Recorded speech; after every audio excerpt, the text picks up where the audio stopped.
Well, first tonight, a delivery company has been accused of hounding two couriers when their 6-year-old son was dying.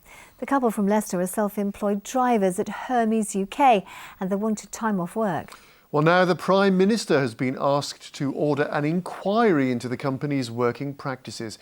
Our social affairs correspondent Jeremy Ball can tell us more. Jeremy. Yes, so did one of Britain's largest delivery firms treat two of its couriers like dirt. That's the claim that's been made against Hermes by the Labour MP Frank Field.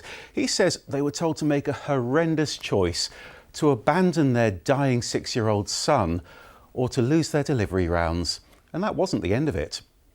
And they wanted to be with their son's body after he died, and they again refused permission to actually do so. It's a monstrous company and needs to be exposed. I don't think anyone's got a worse story, and Hermes ought to be walking about in sackcloth and ashes. Now, in response, we've had a very clear statement from Hermes today. The firm says it's investigating the claim that's been made by Frank Field. It says, "We are absolutely appalled by this story, and if it proves to be true in any way, we will take decisive action."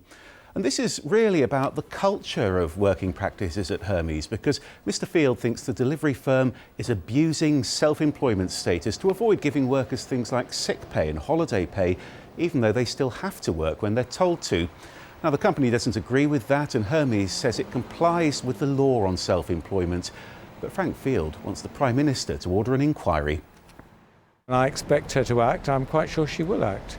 Not just because this is a horrendous case, their little boy dying and them still taking sanctions against the couple, but the Prime Minister has said and made it plain, the first speech she made as Prime Minister was that she believes in free enterprise, but she doesn't mean that anything can go.